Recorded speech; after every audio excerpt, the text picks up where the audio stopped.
I am known affectionately by my cousins and friends as the coupon queen and the freebie queen. So I love saving and I love eating and I love cooking. So I thought I would talk about herbs and spices and how they can be used for health, healing, and happiness. Do you ever wonder why they say herbs and spices and not spices and herbs? Does that seem strange to you? Well, I'm a geeky scientist and I'm always asking questions. So what is the definition? An herb is a plant or part of a plant that's used as medicine or to give flavor to food. It can have medicinal, savory, or aromatic qualities. A spice, by definition, is a substance that is used in cooking to add flavor to food, and it can sometimes come from a dried plant, usually in the form of a powder or a seed. Okay, when you look at the definition, an herb and a spice, they're both plants. So what's the difference? In general, culinary herbs are the leafy portions of the plant, and they can be either fresh or they can be dried.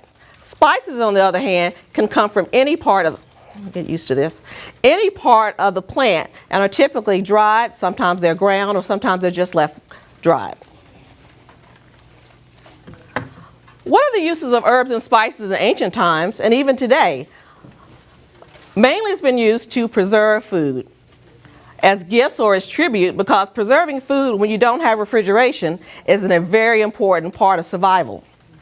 It's also been traded between countries, used in burial customs, for perfume or flavoring, to purify, as currency, as medicine, and as a food flavoring.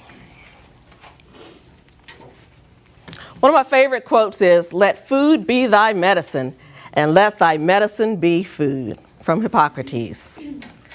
If we're eating well, right, that's the medicine that we need. When we don't eat well, what happens? Then we need additional medicine.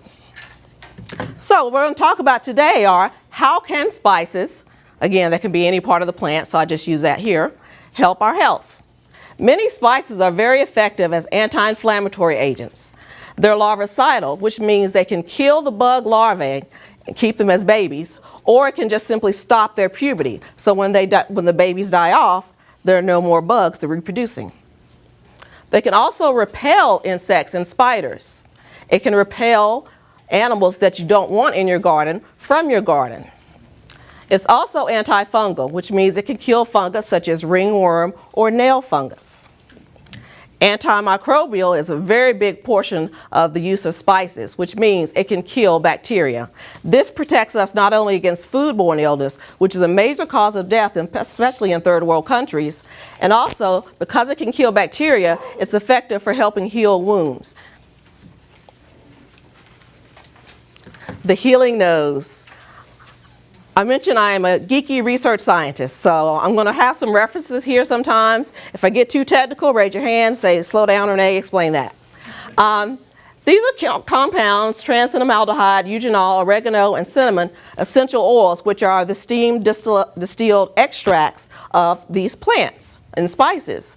That they found that just the vapors in the air inhibited two bacterial strains that are very common for foodborne disease, especially in third world countries.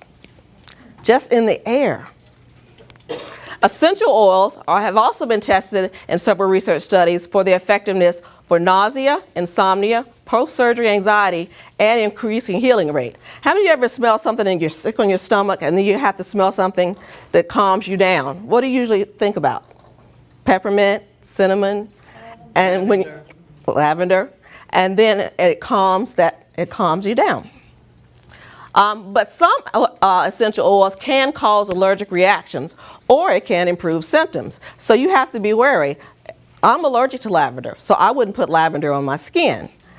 But other people, it's going to be great for them. So you have to be wise. There are more clinical studies are needed to say that essential oils are definitely effective, but for many people, they find it effective for them. And you have to be sure that you know what's right for you. We talked about, one of the main things I mentioned were inflammation. A lot of these herbs and spices are anti-inflammatory. So what is chronic inflammation? Our bodies need acute inflammation. That's a normal part of our response to injury. But chronic inflammation has been implicated in several research studies for asthma and allergies, cancer, dermatitis and diseases like eczema as well, Alzheimer's disease, heart disease, arthritis, and diabetes. So we're going to talk a few about some of my favorite essential oil herbs and spices. One of my favorites is olive oil. We're all familiar with that, so we're told we're supposed to use more olive oil. But does everyone know why? What do you normally think of when it says use olive oil? Heart health? But it has so many other different uses. The oil is made from the pressing of fresh olives. In ancient times, it's used as a holy anointing oil for various religions. It's used as a clean burning lamp oil in ancient times. A facial ointment. This is one of my favorite uses for olive oil. I had a great aunt. She died a couple years ago, but she was 97 years old, and she had about 3 wrinkles on her face. And she said that she exercised every day and that she used olive oil to moisturize her skin. Also, for if you have teenagers or if you even suffer yourself from adult acne, which I did until I was 36 years old, and discovered the power of honey and olive oil to cure it.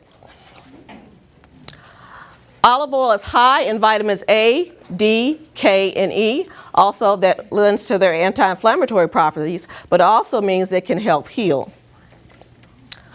It reduces inflammation. Remember, we saw that slide with all the different things that chronic inflammation are implicated in. And olive oil, used as a massage oil, can actually help reduce the pain and swelling associated with chronic inflammation for some issues.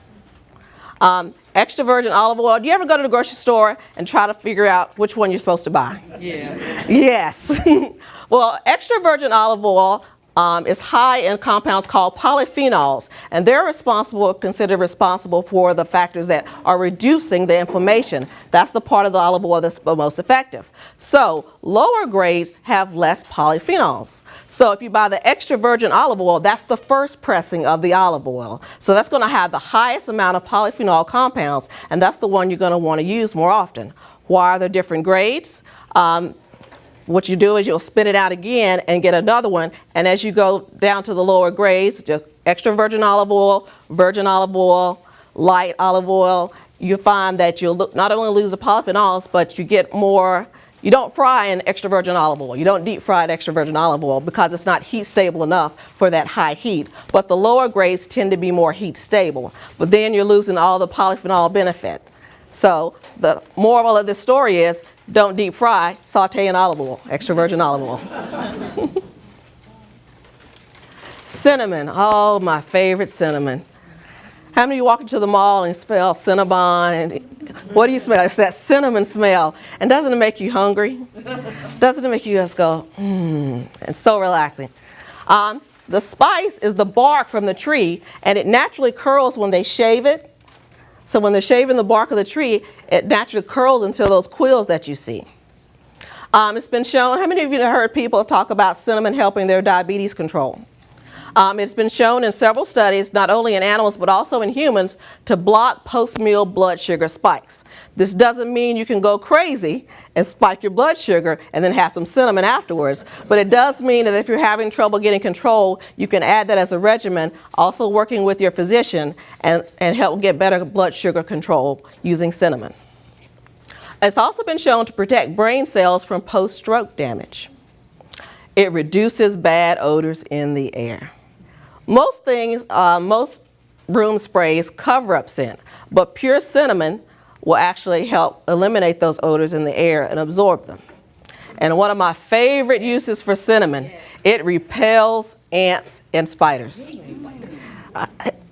It repels ants. Ants hate cinnamon and peppermint.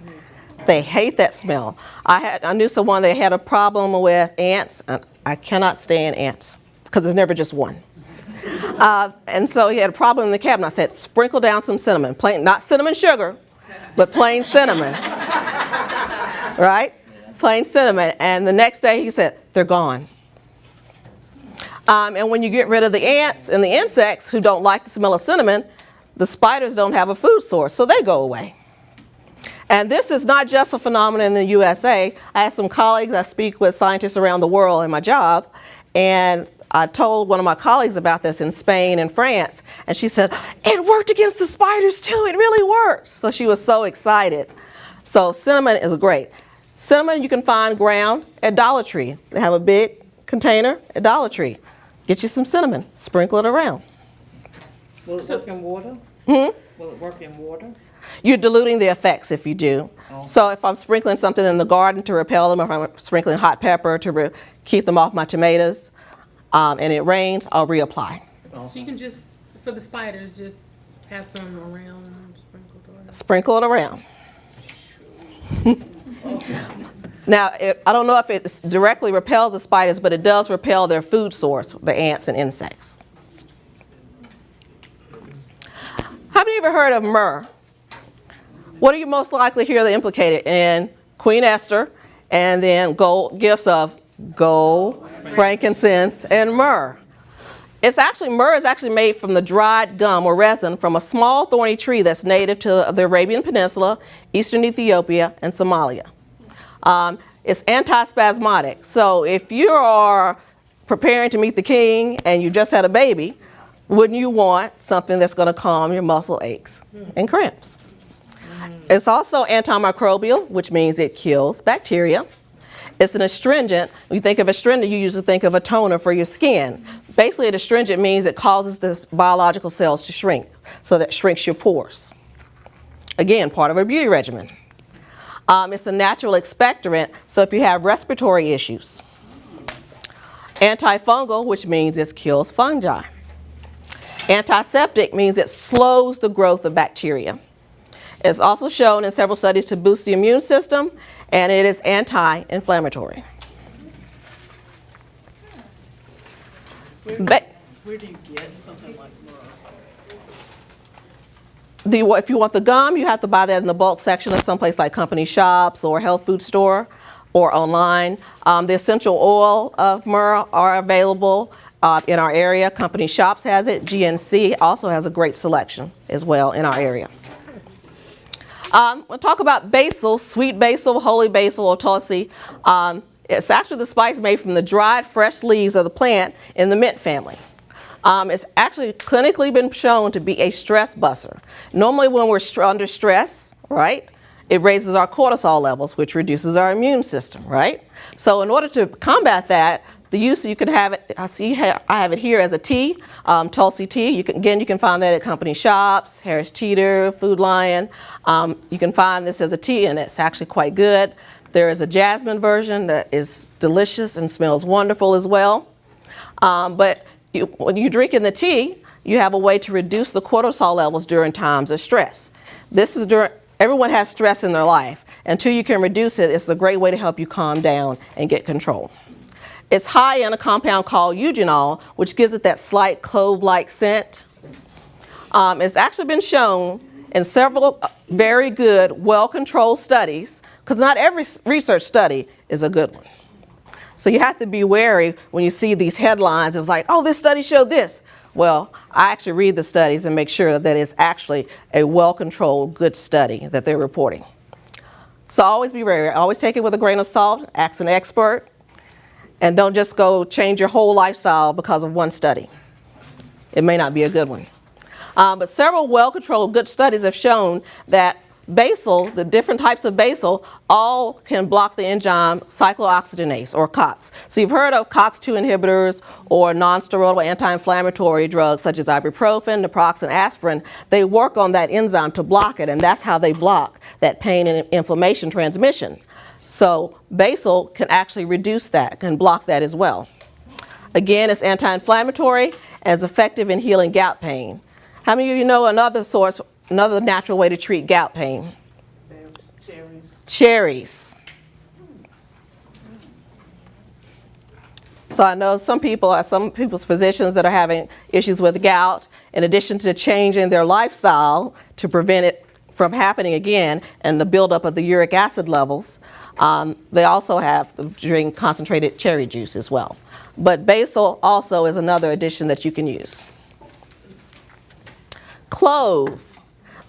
Spice is the immature flower buds from an evergreen tree that is native to Indonesia.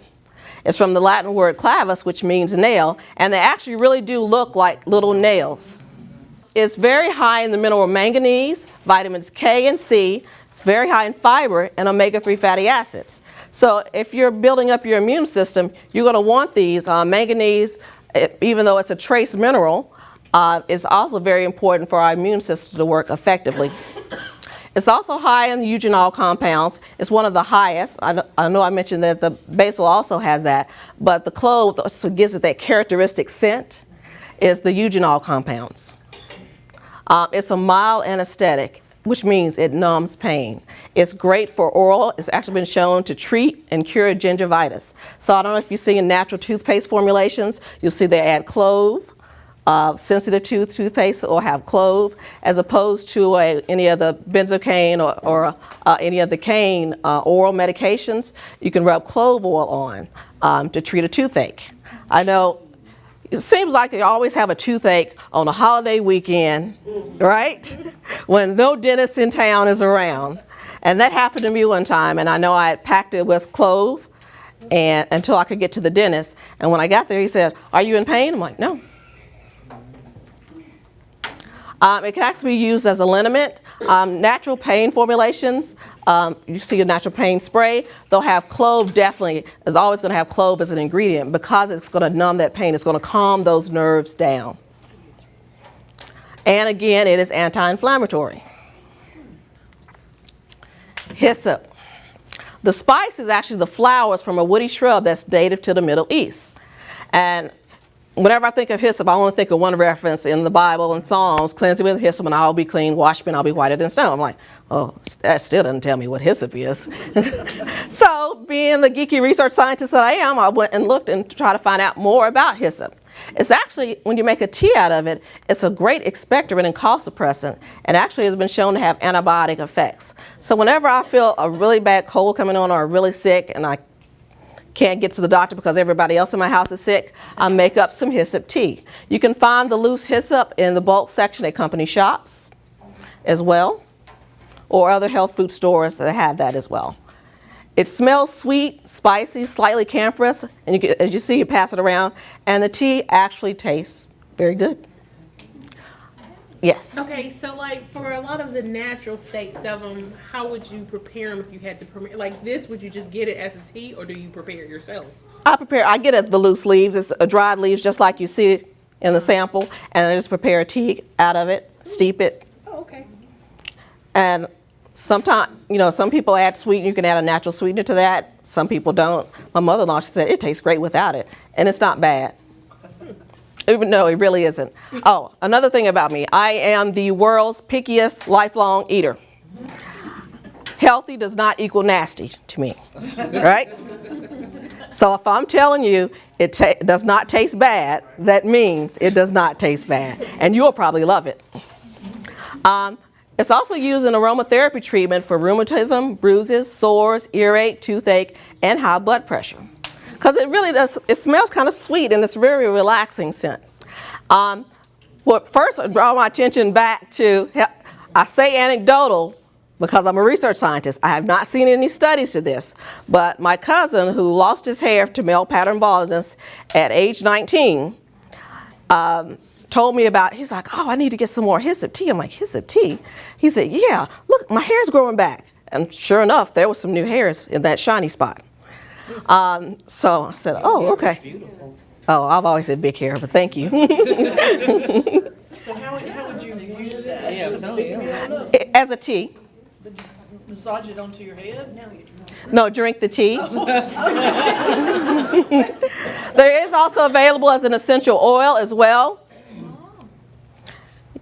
So you can smell what an essential oil concentrated.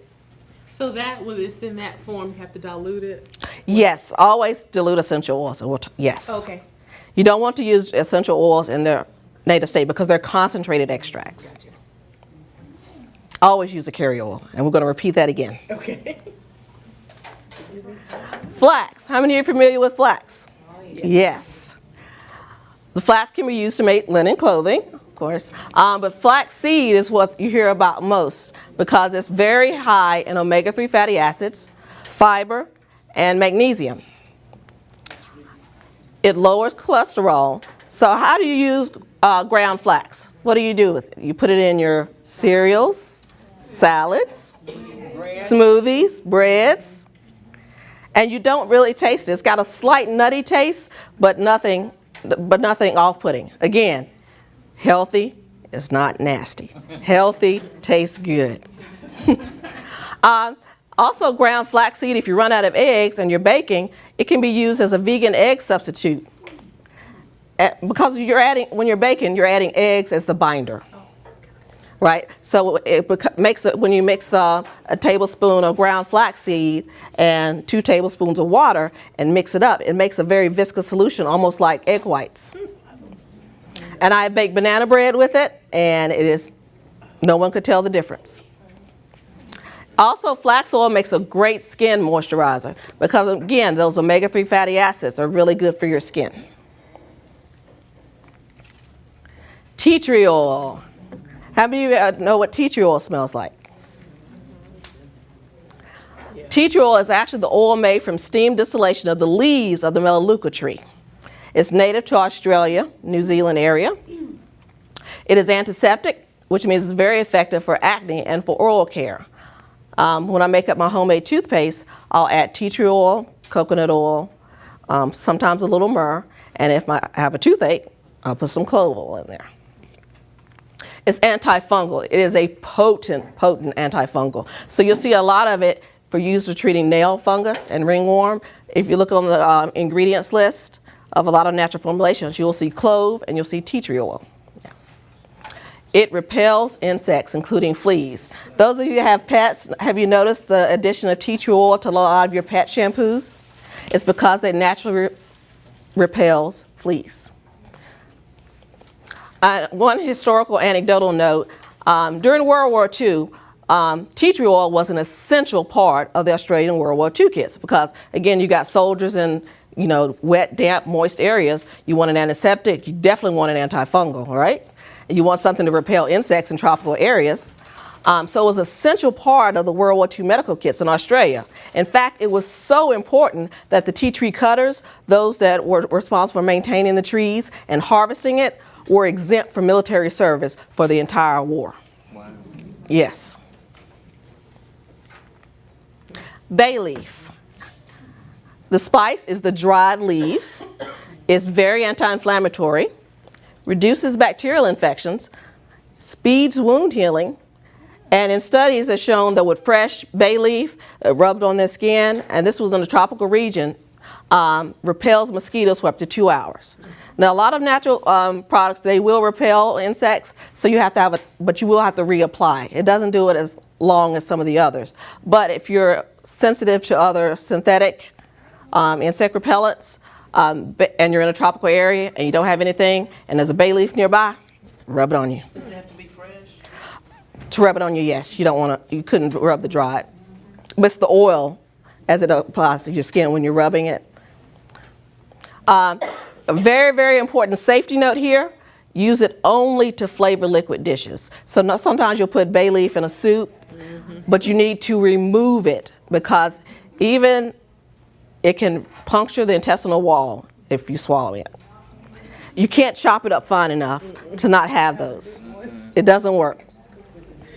So remember, when you're using dried bay leaf, season your dish, take it out. Coconut. I do not like coconut, but I love coconut oil and coconut milk. The coconut spice is the shredded meat of the palm tree.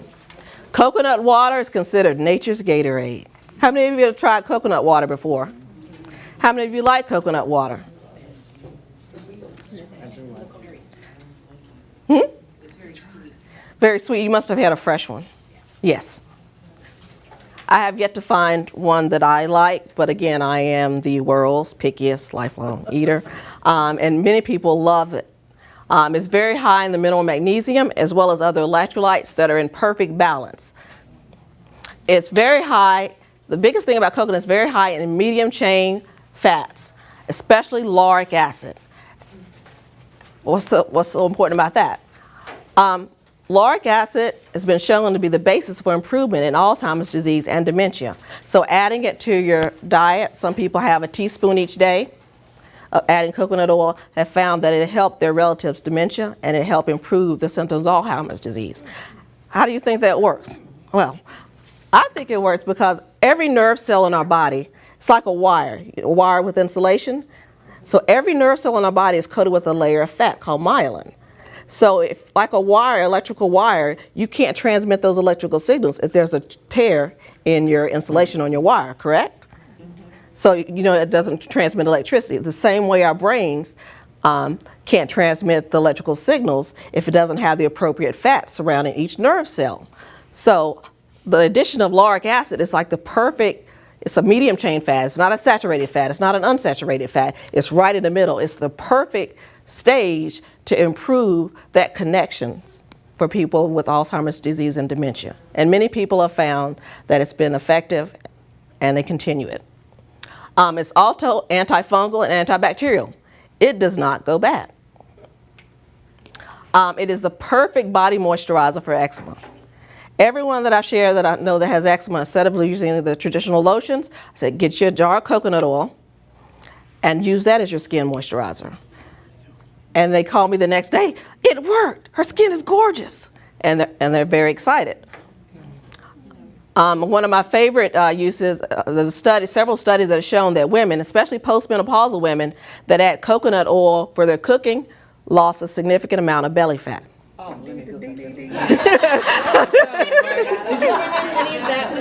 There are samples of coconut, and there are samples of coconut oil. Wow. But it also can make a great deodorant. I mix coconut oil and tea tree oil, and it makes a very effective deodorant. Yes. For the Alzheimer's and dementia, how are you saying to use the coconut? Was it the coconut oil? Or Yes, the oil. coconut water? Okay. The oil, not the water, because that's the concentration of the lauric acid. Okay.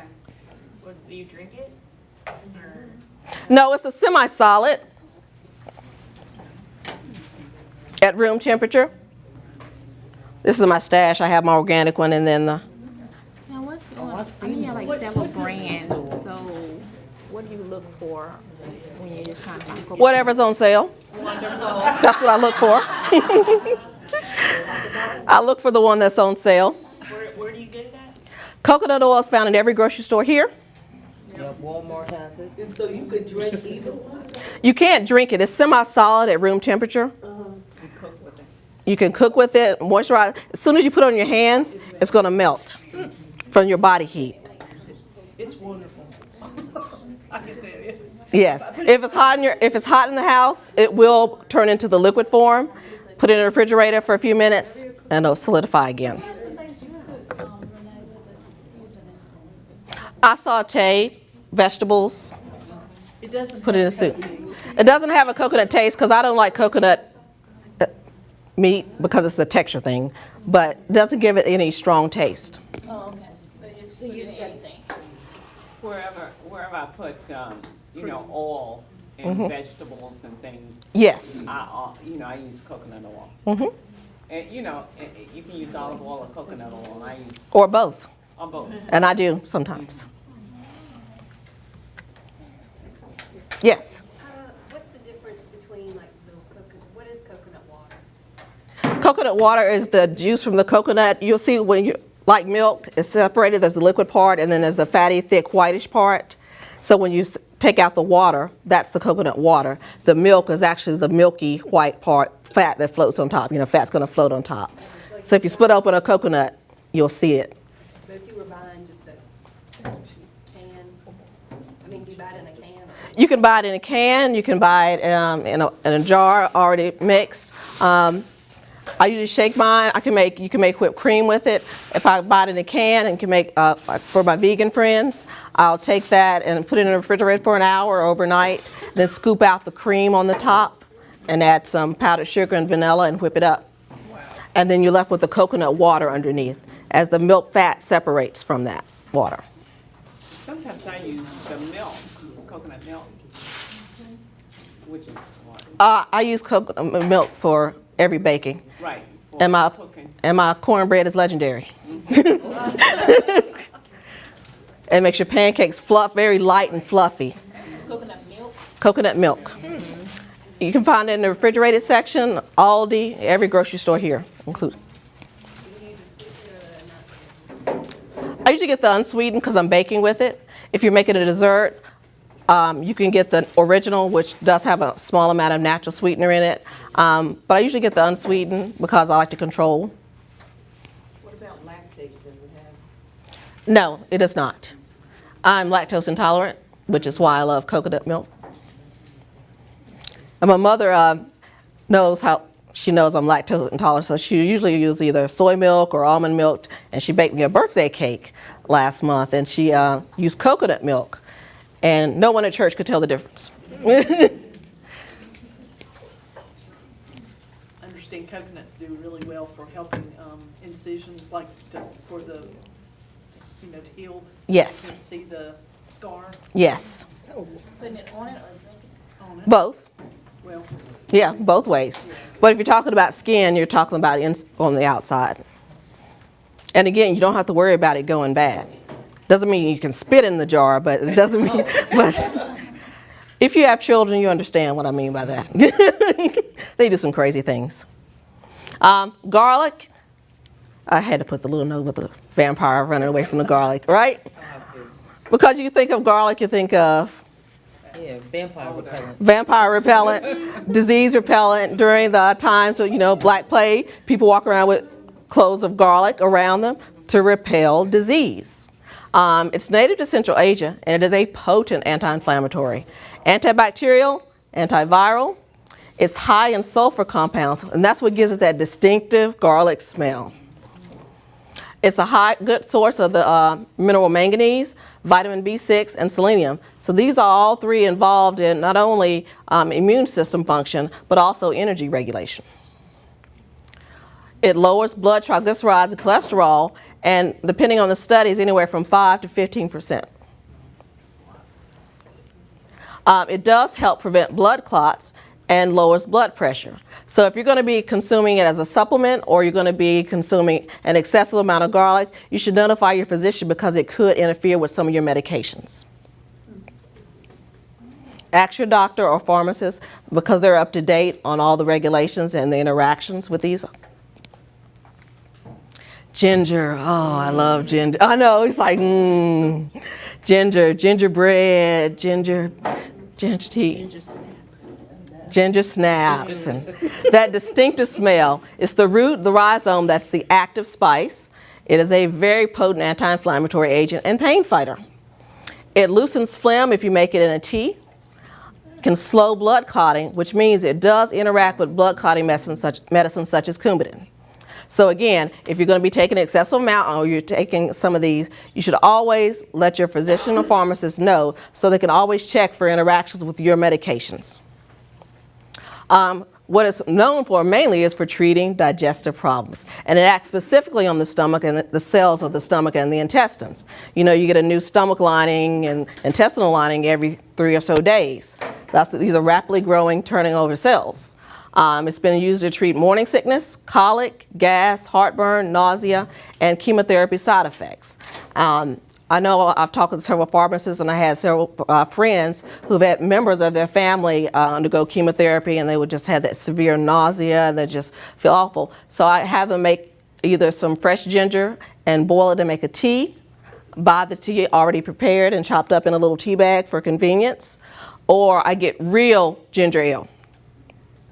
You notice I said real ginger ale.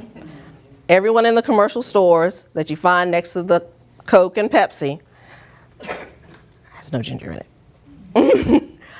Reed's has real ginger, and you can find that Food Line has it now, Harris Teeter, Lowe's, and it tastes so good.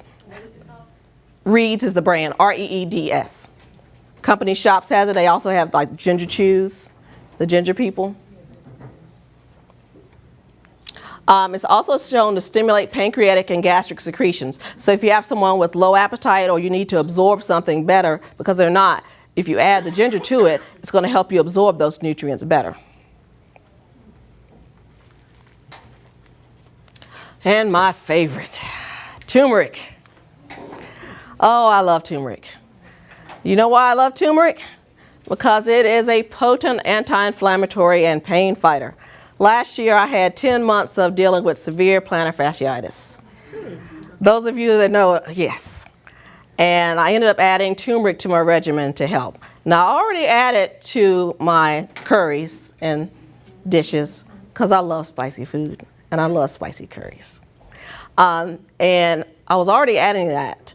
But in addition, I added the form that's in pill form, and that's also available as well. You'll see the powder passed around.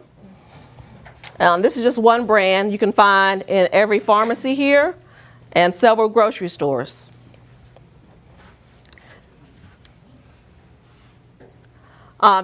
Turmeric is known, it's a natural yellow food color. It's the spice that gives curry, yellow curry, the color.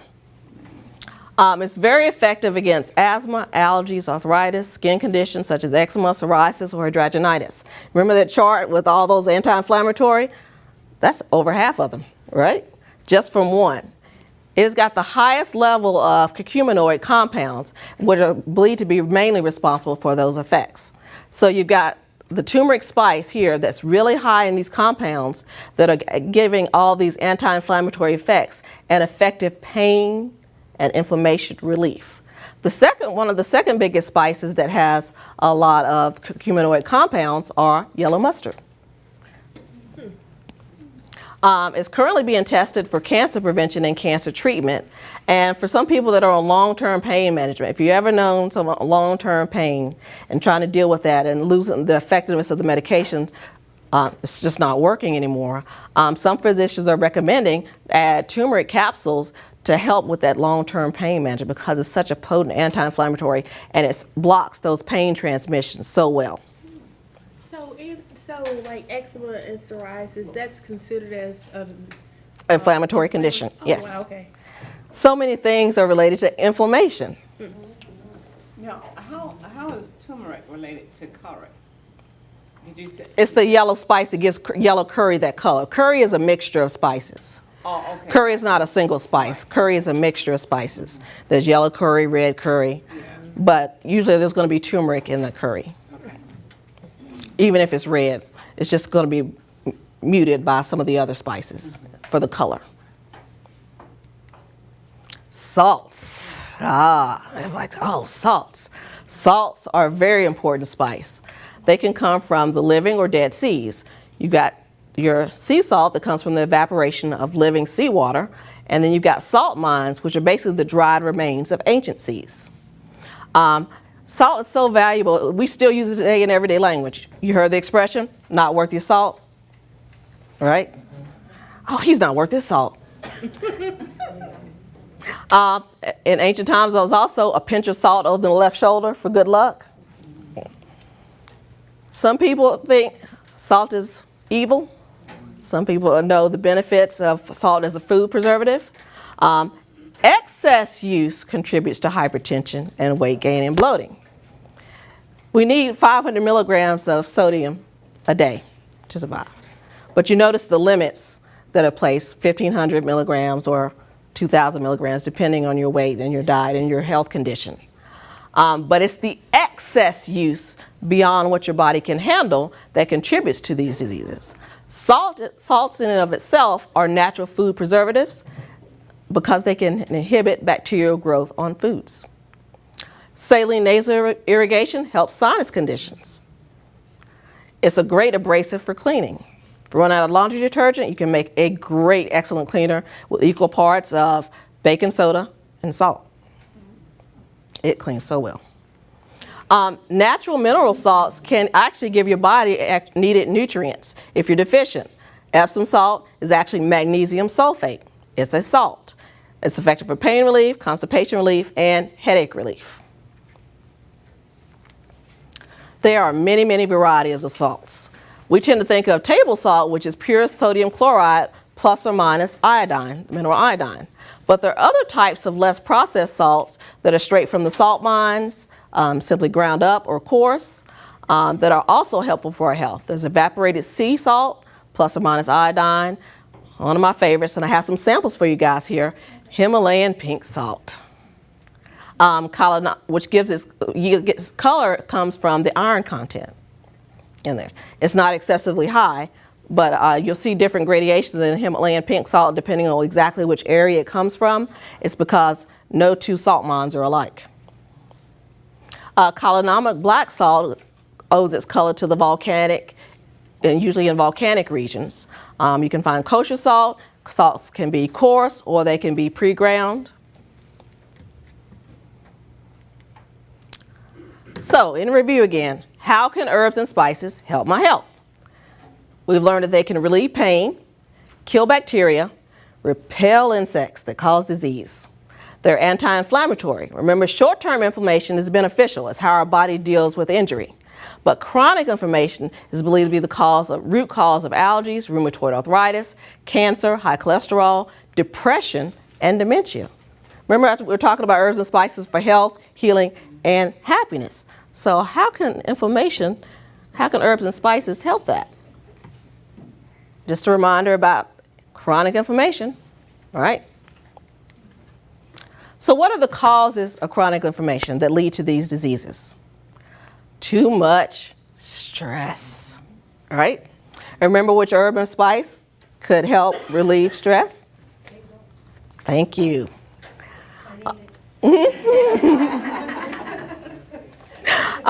Vitamin and mineral deficiencies caused by a poor diet, the standard American diet, the SAD diet, which is high in processed foods, high in excess sodium, artificial sweeteners and artificial colors, trans fat, and there are actually several studies that have shown that high consumption of trans fats can lead to the baby Hulk syndrome, that leads to aggression. Seriously. Yeah, it's like the Incredible Hulk. Oh, we love the Incredible Hulk. He's calm. A lot of children, especially boys, are found susceptible to the effects of artificial sweeteners and artificial colors. So how do you combat that? With some of these herbs and spices that have natural colors that you can use to color the food, such as turmeric. Environmental toxicity also contributes to chronic inflammation. There's air pollution, secondhand smoke, mold and mildew, artificial fragrance and cosmetics, food storage materials that are disrupting your endocrine system, not drinking enough water, not getting enough physical activity, and the lack of sleep. But how do we make better choices? There was actually a really good research study conducted that showed that increasing sleep by just 96 minutes, people adjusted their schedules and changed their sleep habits to get 96 more minutes sleep, caused them to make better food choices. So you make poor choices when you're tired and when you're sleepy. So if you don't go to the grocery store hungry, right? There's a reason for that. You make poor decisions that way. So if you're well rested, you're not overly stressed, or you just had some basil tea, and you're drinking your water, you can help yourself make better choices in your lifestyle.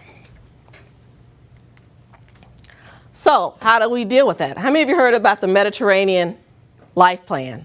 I don't like the word diet, right? Diet.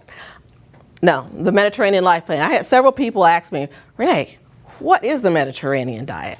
I said, oh, well, the Mediterranean life plan is a life plan for how you deal with it. Usually think of it associated with the areas around the Mediterranean Sea: Spain, Morocco, Algeria, Tunisia, Libya, Egypt, Lebanon, Turkey, Greece, and Italy. What is it about? How many of you are familiar with the Mediterranean life plan? All right. Well, some of the hallmarks are lots of physical activity, including especially walking. The use of olive oil instead of butter or margarine. Oh, in the South, do we love our butter? And I do love my butter. But you can find in the grocery store, there are olive oil butter mixes to help you cut down. So I've transitioned, and I've been using that to help cut down on my butter because I love butter. I really love butter. But olive oil and a little bit of butter helps you adjust. So you can adjust your taste gradually and still enjoy your food. Remember, healthy equals delicious. The use of fresh vegetables instead of processed foods. Lots of fresh seafood and fish such as salmon, which are high in the omega-3 fatty acids. rare use of red meats, moderate use of dairy and eggs, and the use of whole grains daily. Now, the use of whole grains doesn't mean that someone that's gluten intolerant can't do it, right? We tend to think of carbohydrates as evil, but whole grains such as quinoa, whole wheat, oats, rice, corn, amaranth, some of these whole grains in their natural form are actually very good for us because they don't cause blood sugar spikes. They also impart very helpful omega-3 fatty acids and certain trace minerals. The use of nuts and legumes like lentils, beans, fresh fruit for dessert instead of high sugar items.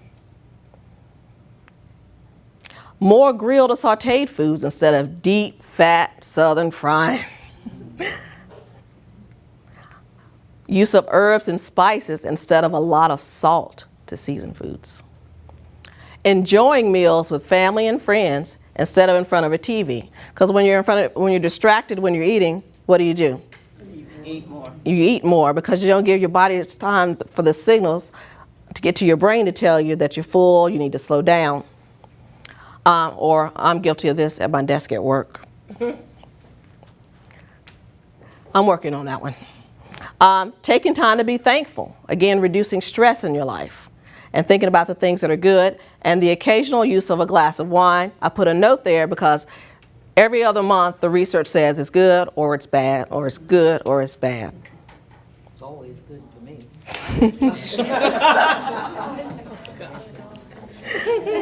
So that's the Mediterranean life plan, and you can see how it compares to those chronic inflammation causes and how these is the opposite effect. So that's why you see all these benefits from the Mediterranean life plan, is because it's not contributing to that chronic inflammation. Now, how can they deal with happiness? This is Dr. George Eby from the Eby Institute shared this slide with me.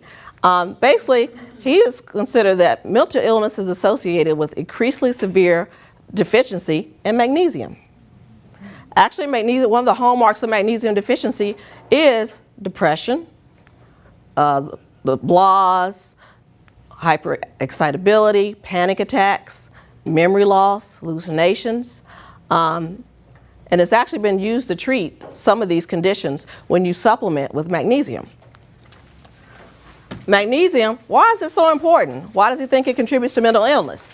It's over 300 uses for magnesium in our bodies that include energy regulation, bone development, nerve function, and muscle use. You find it very high in legumes, beans and lentils, nuts, fruits and vegetables, especially spinach, dried apricots, bananas, and avocados are very, very high in magnesium. Poultry, eggs, and fish. It's been used to treat ADD, constipation, heartburn, muscle aches, headaches, anxiety, and fatigue. So if your physician working with you and discover that you have a magnesium deficiency, and you're probably going to have one of these conditions, and that helps improve that by adding it more to your life. So how does that relate to herbs and spices, Renee? Well, I just did this calculation for using 2 tablespoons of some herbs and spices. So you can see how much magnesium is in coriander seed or thyme or cumin seed, spearmint leaf, mustard seed, basil, savory, almonds, and Epsom salt. So just 2 tablespoons of these can impart a significant amount of magnesium. There's no set amount for magnesium, but it's usually recommended that most adults get about 200 to 400 milligrams. So if you're not terribly deficient and you're eating healthy foods that are high in magnesium and all these other nutrients, adding spices can only help improve that. All right, now we get down. All right, we know about all the benefits. Now, how do we use it in everyday life? You can invest in a tea infuser to use loose leaves. You can buy in bulk. You can use prepared teas in a tea bag. You can sweeten if you need to. So teas or infusions are a great way. You can add it to your favorite fruits and vegetables, smoothies, salad dressing. There's so many spices around the world that some of them I haven't even heard about. But the earth contains such a variety, you're going to find something that you like. You can try new cookbooks and recipes. Our library has a great selection. You can always go online. And if you have someone's cooking that you like, you can ask them, what did you put in this? How to use them for health and beauty. We've already touched on this, that essential oils are the concentrated extracts of herbs and spices. You can add it to massage oils for your skin. Always, always, always use it with a carrier oil, such as avocado oil, olive oil, safflower, jojoba, or grapeseed oil. And you can find, and you would buy a carrier oil, you don't have to buy it in the health section. If you buy it from the grocery store section, it's cheaper. Olive oil, grapeseed oil, safflower, and avocado oil are available in every grocery store here in our area. You can use it in hair products with the carrier oil to help your hair grow and be healthy. You can use it in toothpaste for whiter teeth and gums. You can scent a room with baking soda and essential oils. It's very important to buy only high quality essential oils, which are made from real plants, not fragrance oils, which are typically made from synthetic versions of that. Yes. Can I put the essential oil with coconut? Yes. Yeah. Yeah, tea tree oil and coconut oil makes a great deodorant, even in a North Carolina summer. How do you know if your spice is too old? How many of you have some spices in your house and you don't know how long it's been there? Well, one way you can do is to check the expiration date on the bottle.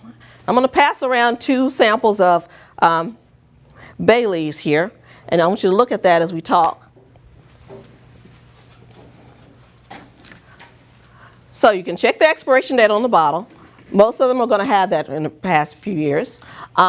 If you don't know and you don't see an expiration date, you can test it by crushing it between your fingers to see if the smell is still strong. If there's no smell, it's probably too old. Green leafy herbs will kind of fade as they age, so you see which one is old. Red spices will turn brown in color. What is the shelf life of spices typically? Ground spices, excuse me, are good for 2 to 4 years. Whole spices about 4 years. Leafy herbs 1 to 3. Gourmet blends and recipe mixes about 1 to 2 years. Pure extracts are about 4 years, except for pure vanilla extract, which is pretty much indefinitely. You notice I said pure vanilla extract, not imitation. So how do you store them? How do you use them in cooking? It's important to store them in a cool, dry place away from direct light, heat, or humidity. Keep it in an airtight container. One of my favorite ways to freeze peeled ginger or garlic, and it makes it easier to grate. Don't pour over a pot. How many, when you're seasoning, your pot's boiling, and you shake it, and then wonder why it's caking? Because that humidity gets in there quickly. You can take a small spoon or sprinkle some. What if you want to get your herb and spice as an herbal supplement? How do you do quality control? How do you know if it's a good brand? How do you know if it's safe for you? One way is to check an independent tester like Consumer Lab, which does independent testing on a variety of companies. Another way, which is one of my favorites, is to ask for quality control data from the company. They should be able to provide you with a standardized content, country of origin, and any other information that you may want to know about that. Sometimes it's on the actual bottle, what they're standardized to, and what their FDA regulations and what their pharmacopoeia registration number is, that it's been tested for sterility. So you can always ask. Standardized content testing is usually done by high-performance liquid chromatography, and you'll see something like that. Even if you don't know what that means, you don't know how to read it, and a company sends you something like this, that means they're doing quality control. For example, turmeric supplements are usually standardized to curcuminoid compounds, right? So if you don't see that on a bottle, you can either ask, but they should disclose that information initially to entice you to buy it, to let you know that that's a good quality product. Are herbs and spices superfoods? What do you think? What is a superfood? It's actually a nutrient-rich food considered to be especially beneficial for health and well-being. Actually, it's a non-medical term that was started by the beverage industry about 10 years ago. So, are herbs and spices a superfood? Are they nutrient rich? Are they foods? Real, they're real. Are they beneficial for health? My idea of the best superfood is the fruit, vegetable, herb, spice, grain, real food that you have access to, that you can afford, that you will eat, and that you will enjoy. That's a superfood. A superfood is a natural product that has the benefits, but it also has these very, very important factors.